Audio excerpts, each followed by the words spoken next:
ये video part 2 है। Part 1 में मैंने बता रखा है कि डेल्टा एक्सचेंज इंडिया को यूज़ कैसे करते हैं और वो हमसे चार्जेस किस तरह से डिडक्ट करते हैं। अगर आपने वो नहीं देखा है तो आई बटन पर क्लिक करके ज़रूर देखें। आपको डेल्टा एक्सचेंज इंडिया में ब्रोकरेज बचाना है तो मैं आपको एक बार बताते चलता हूँ। आपको स्क्रीन पे दिखा भी दूंगा अगर पॉसिबल हुआ तो। आपको यहाँ पे मेकर प्राइस का यूज़ करना है ब्रोकरेज से बचने के लिए। ओवर ट्रेडिंग को आप अवॉइड करो। एज अ ट्रेडर हमें बस कमाना नहीं, हमें बचाना भी है। ओवर ट्रेडिंग से क्या होता है, सपोज आपने 3 ट्रेड लिए या आपने 4 ट्रेड लिए। पहले ट्रेड में आपका स्टॉप लॉस गया, दूसरे ट्रेड में भी आपका स्टॉप लॉस गया, या दूसरा ट्रेड आपका कॉस्ट टू कॉस्ट निकल गया, लेकिन दूसरे में भी आपने ब्रोकरेज भरा और पहले में भी ब्रोकरेज भरा। थर्ड ट्रेड में आपने पहले ट्रेड का जो स्टॉप लॉस हुआ था वो रिकवर कर लिया और आप कॉस्ट टू कॉस्ट आ चुके हो। आपने सेकेंड ट्रेड का जो ब्रोकरेज भरा था वो भी रिकवर कर लिया और फर्स्ट ट्रेड का भी ब्रोकरेज रिकवर कर लिया। और अभी आप यहाँ पे $10 के प्रॉफिट में आप क्लोज करते हो अपना थर्ड ट्रेड का पोजीशन। बट जब आप देखते हो कि आपको प्रॉफिट इस पहले ट्रेड में आपको लॉस हुआ था $5 का, दूसरे ट्रेड में आप कॉस्ट टू कॉस्ट निकले थे और तीसरे ट्रेड में आपने $10 का प्रॉफिट किया, यानी कि आज का आपका टोटल प्रॉफिट होता है $5। बट जब आप देखते हो तो आप यहाँ पे $2 लॉस में ही निकलते, क्योंकि पहले ट्रेड में $5 का आपका प्रॉफिट था, $2 आपने ब्रोकरेज भरा, $7 हो चुका है। सेकेंड ट्रेड आप कॉस्ट टू कॉस्ट निकले, लेकिन $2 आपने उसमें भी अपना ब्रोकरेज भरा, तो $8 हो चुके हैं आपके। और थर्ड ट्रेड में आपने $10 का प्रॉफिट किया, तो इसमें भी आपने $2 का ब्रोकरेज भरा, तो आपने टोटल ब्रोकरेज प्लस लॉस मिला के हो गया $11। आपने प्रॉफिट किया $10, तो $1 आप अभी भी लॉस में ही हो। तो ओवर ट्रेडिंग को अगर आप अवॉइड करोगे, खास कर ये उनके लिए है जिनका कैपिटल कम है, तो आप ओवर ट्रेडिंग अवॉइड करो। आप मेकर ट्रेड्स अवॉइड करो, ट्रेकर ट्रेड अवॉइड करो, मेकर ट्रेड लो, ओवर ट्रेडिंग को अवॉइड करो। हाई लेवरेज मत लो, बिना बात का अगर हाई लेवरेज लेते हो तो तुम्हारा ब्रोकरेज बढ़ जाएगा। 10x पे अगर मेरा ब्रोकरेज $0.5 लग रहा है तो 25x या 50x पे मेरा ब्रोकरेज $1.25 लगेगा, जो काफ़ी ज़्यादा हो जा रहा है। तो प्लीज़ आप यहाँ पे हाई लेवरेज को भी अवॉइड करो। ट्रेडिंग को जो है बिना बात का मत ट्रेड करो, ठीक है। Trade during high volatility time जो है, जब ज़्यादा मार्केट में मूव आता है आप उसी टाइम ट्रेड करो। एक तरीका है लिक्विडेशन पेनल्टी। लिक्विडेशन पेनल्टी क्या है, देखो आपने मेकर्स यूज़ किया तो आपने ब्रोकरेज बचाया, मार्केट यूज़ किया तो यानी कि टेकर यूज़ किया तो आपने ज़्यादा ब्रोकरेज दिया। अगर आपने लिमिट यूज़ किया तो आपने मार्केट वाला ही काम किया, लेकिन आपने ब्रोकरेज बचाए। सेम उसी तरह आपको ब्रोकरेज बचाना है तो आप ध्यान रखिए कि आपको कभी फोर्सफुली मार्केट से लिक्विडेट ना किया जाए।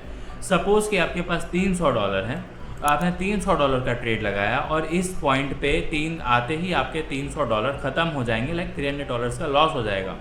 तो आपके पास तो पैसे बचे ही नहीं और आप एग्जिट ले नहीं रहे हो, तो मार्केट आपको फोर्सफुली निकाल देगा।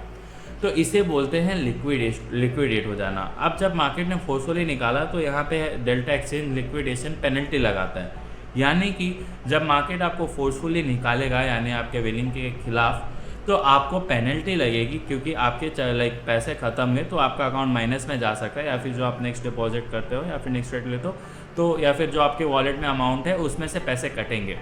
तो अगर आपको इस पेनल्टी से बचना है, वो वेरी कर सकता है साइज़ टू साइज़, उसका कोई ऐसा कैलकुलेशन नहीं है। तो आपको इस पेनल्टी से बचना है तो आप स्टॉप लॉस यूज़ करें। सपोज़ आपका लिक्विडेशन प्राइस ये है, आप इससे थोड़ा ऊपर ही स्टॉप लॉस रख दो ताकि आपका स्टॉप लॉस हटे तो आपको लिक्विडेशन पेनल्टी ना लगे। तो इस तरह से भी आप बच सकते हो। दूसरा मैं एक बता देता हूँ कि काफ़ी बार जब आप चार्जेस कैलकुलेट करते हो तो आप जस्ट ब्रोकरेज को ही कैलकुलेट कर लेते हो और फिर देखते हो कि ब्रोकरेज ज़्यादा क्यों लग रहा है, या फिर क्या प्रॉब्लम आ रही है कि आपका कन्वर्जन या फिर कुछ पैसे मिसिंग लग रहे हैं। देखो जब ब्रोकरेज लगता है तो अगर आपका ब्रोकर ₹100 चार्ज कर रहा है, डेल्टा एक्सचेंज अगर आपसे ₹100 चार्ज कर रहा है तो आपके ₹118 कटते हैं। क्यों? 18% GST अलग से लगता है, तो यहाँ पे आपका ब्रोकरेज बस 100 ही नहीं, उस पर प्लस 18% का GST भी लग रहा है। तो आप उसे भी ऐड करके अगर कैलकुलेट करोगे तो आपको समझ में आ जाएगा कि आपके पैसे जा कर रहे हैं और ब्रोकरेज हाई क्यों। ब्रोकरेज से बचना है, सिंपल सी चीज़ है कि आप ज़्यादा लेवरेज मत लो, आप टेकर प्राइस पे मत ट्रेड करो, आप मेकर प्राइस पे ट्रेड करो या लिमिट प्राइस का यूज़ करो। स्टॉप लॉस और ट्रेलिंग स्टॉप लॉस यूज़ करो, और स्टॉप लॉस और टारगेट भी जो आप सेट करते हो वो भी आप लिमिट प्राइस पे सेट करो। तो इस तरह से आप ज़्यादा ब्रोकरेज देने से बच सकते हो। एक और तरीका है ज़्यादा ब्रोकरेज देने से बचने का। आप यहाँ पे देख सकते हो स्कैल्पर एक्टिव करके आपको दिख रहा हो। इस स्कैल्पर एक्टिव क्या है, यहाँ पे देखो 15 मिनट्स दिख रहा है, ये सोलाना है। अगर मैं सोलाना में कोई भी ट्रेड अभी एग्जीक्यूट करता हूँ, अगर मैंने जस्ट अभी इस प्राइस पे एक ट्रेड एग्जीक्यूट किया और 15 मिनट से पहले, लाइक एग्जीक्यूट होते मेरा टाइमर स्टार्ट हो जाएगा और उस पर 15 मिनट से पहले, लाइक मैंने अगर 9:15 पे एग्जीक्यूट किया और 9:30 से पहले अगर मैं उस ट्रेड से बाहर आ जाता हूँ, तो मेरा एक ही साइड का ब्रोकरेज लगेगा। यानी जब मैंने एंटर किया और जो मेरा ब्रोकरेज कटा वही कटेगा, एग्जिट होने पे मेरा कोई ब्रोकरेज नहीं लगेगा उस ट्रेड से। तो आपका यहाँ पे 50% पैसे बचेंगे ब्रोकरेज देने से। अब इसको आगे देखें तो कॉइन टू कॉइन वेरी करता है। सोलाना में अगर 15 मिनट है तो बिटकॉइन में आप 30 मिनट्स तक इसको कर सकते हो। इसको एक्टिवेट करना पड़ता है। आप यहाँ पे जस्ट क्लिक करोगे और एक्टिवेट पे क्लिक करोगे, यहाँ पे एक्टिवेट हो जाएगा। आप यहाँ पे देख सकते हो इस फीचर का यूज़ करके मैंने $322 अभी तक सेव किए हैं लास्ट 2 से 4 महीने में। तो इस तरह से आप एक और लाइक प्लेस है जहाँ पे आप ब्रोकरेज देने से बच सकते हो।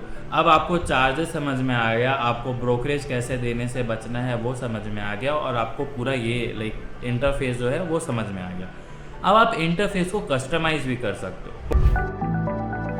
तो आपको अगर कस्टमाइज़ करना है, जैसे आप देखते होगे काफ़ी लोग लाइक कि मैंने यहाँ पे लाइट मोड खोल के रखा है, कई बार लोग यहाँ पे डार्क मोड में रखते हैं। कैसे रखना है वो आपको यहाँ पे साइड में दिख रहा होगा सेटिंग्स का ऑप्शन। यहाँ पे थीम को जस्ट आप यहाँ पे डार्क क्लिक कर दे और बूम, आपका यहाँ पे डार्क मोड एक्टिवेट हो चुका है। मैं अभी के लिए इसको वापस से लाइट कर ले रहा हूँ क्योंकि मैं रिकॉर्ड कर रहा हूँ। उसके बाद हमें लाइक ये ऑर्डर बुक और ये आपको लगता है कि आपको डिस्टर्ब कर रहा है और आपको इसकी ज़रूरत नहीं है, आप जस्ट यहाँ पे आएँ और इसको कैंसिल कर दे, आपका ये हट गया।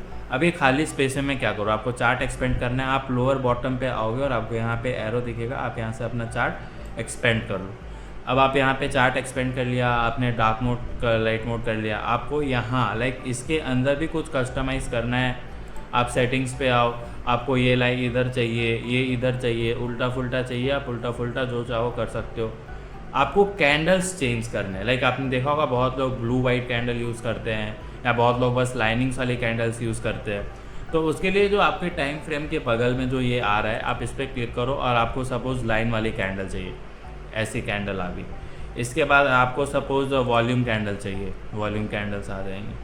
आपको यहाँ पे लाइक हॉलो कैंडल चाहिए, हॉलो कैंडल आ जाएगा। आपको यहाँ पे लाइक नॉर्मल कैंडल चाहिए, वापस नॉर्मल कैंडल आ जाएगा। बहुत बार क्या होता है, जैसे सपोज़ कि मैंने इसको इधर खींच दिया, अब मेरा सब कुछ ना मेस्ड अप हो गया, मुझे पता नहीं चल रहा है कि लाइक कहाँ पे है, मैं कैसे ऑर्डर एग्जीक्यूट करूँ और मैं इससे वापस सेट नहीं हो रहा है। पैनिक करने की ज़रूरत नहीं है, वापस से आपको यहाँ सेटिंग्स पे आना है और रिस्टोर डिफ़ॉल्ट पे आप क्लिक कर दो और एक बार अपने चार्ट को रिफ़्रेश कर दो। रिफ़्रेश होते आपका सारा कुछ रीसेट होके वापस यहाँ पे नॉर्मल हो जाएगा। कोई टेंशन लेने की यहाँ पे बात ही नहीं है। इसके बाद आपने अपना चार्ट कस्टमाइज कर लिया, सब कर लिया। अब हम बढ़ते हैं अपने अगले सेगमेंट की तरफ। कैसा रहेगा अगर मैं आपको बताऊं कि आप ट्रेड एंटर करने से पहले आपने प्लान ट्रेंड को आप अच्छे से कैलकुलेट कर सकते हो बिना अपना कैलकुलेटर खोले। सुनने में तो फैसिनेटिंग लग रहा है, अब ऐसा कर कैसे सकते हो? तो कुछ नहीं है, जस्ट एक छोटा सा टूल है, काफ़ी बार आपको दिखा होगा या फिर आप यूज़ भी करते होंगे, मैं बस आपको एक बार समझा दे रहा हूँ, जो आपको डेल्टा एक्सचेंज की तरफ से ही मिलता है। तो उस पर नज़र मारते हैं तो यहाँ पे आपको एक साइड में जब आप लिमिट पे आते हो तो कैलकुलेटर करके एक ऑप्शन दिखेगा कि कैलकुलेटर को यूज़ कैसे करना है। सपोज़ मैं यहाँ पे सोलाना में आता हूँ और मैं सोलाना के अंदर इस जगह पे सपोज़ मैंने किया बाई, कॉपी कर लिया, तो मैंने बाई किया और मेरा टारगेट है $90। मेरा कितना प्रॉफिट लगेगा, कितना प्रॉफिट होगा अगर होता है तो, या फिर मेरा अगर स्टॉप लॉस जाता है $86 का तो कितना स्टॉप लॉस लगेगा और कितना लाइक मेरा मार्जिन डिप्लॉय होगा। तो मैं सिंपली इधर कैलकुलेटर पे आऊँगा, मैं प्रॉफिट लॉस वाले लाइक सेक्शन पे आऊँगा और मैं यहाँ पे इसको लाइक मुझे बाई करना है तो मैं लॉन्ग पे रखूँगा, मुझे शॉर्ट करना है तो मैं शॉर्ट पे रखूँगा। मैंने यहाँ पे कितना क्वांटिटी लिया सोलाना का, तो मैंने यहाँ पे सोलाना 20 क्वांटिटी मैंने सोलाना का लिया। एंट्री प्राइस मेरी क्या थी, तो मेरा एंट्री प्राइस ये था, लाइक सपोज़ मेरा एंट्री प्राइस $85 था और मेरा एग्जिट प्राइस लाइक अगर मेरा टारगेट हिट होता है तो वो $87 का टारगेट हिट होता है। तो यहाँ पे मैंने कितना लेवरेज यूज़ किया, 10x, तो मेरा कितना प्रॉफिट होगा, मेरा यहाँ पे मार्जिन लाइक $170 मेरे डिप्लॉय होंगे। मेरा टोटल PNL $40 का मेरा यहाँ पे प्रॉफिट होगा, जो कि 23% का रिटर्न। सेम अगर मुझे अपना स्टॉप लॉस कैलकुलेट करना है, तो अगर मेरा $84 का यहाँ पे स्टॉप लॉस चला जाता है, तो यहाँ पे मैंने $20 का लाइक स्टॉप लॉस दिया, इतना ही मेरा लाइक कैपिटल यूज़ हुआ, एंड स्टॉप लॉस मेरा माइनस लाइक 11.76% का मेरा स्टॉप लॉस हुआ।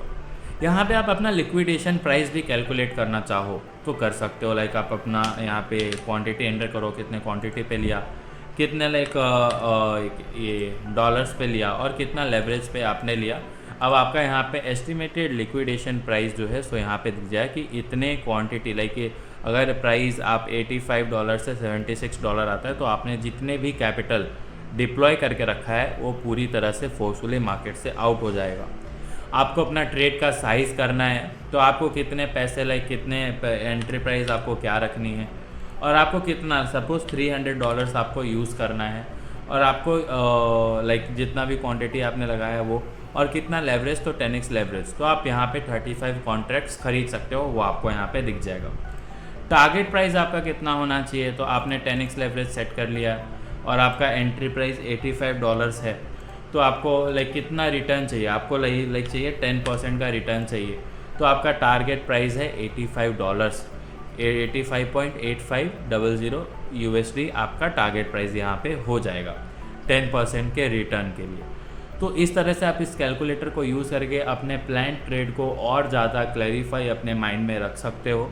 तो इस तरह से ये कैलकुलेटर आपके यूज़ में आता है। सेकेंड, फीस वाला ऑप्शन है, तो यहाँ पे आप देख सकते हो कि अगर लाइक सेलेक्टेड कॉन्ट्रैक्ट है, तो अगर मैं मेकर का यूज़ करता हूँ तो 0.02% मेरा लाइक चार्ज लगता है, और टेकर पे 0.05% चार्ज लगता है।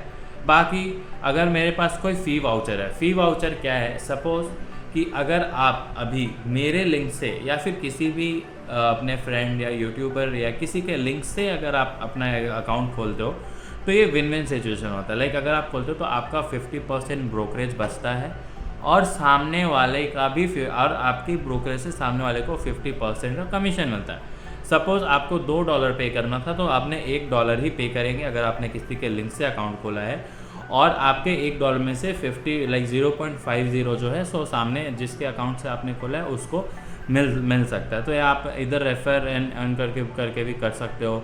और अगर आपके पास रेफ़र करने के लिए नहीं है, तो आप पहले अपना ब्रोकरेज बचाना चाहो तो आप इधर से भी कर सकते हो। आप मेरे लिंक का भी यूज़ कर सकते हो, या फिर आपको जिसका लिंक अच्छा लगे आप उसका लिंक यूज़ कर सकते हो। ये मैं जस्ट आपको सजेस्ट कर रहा हूँ।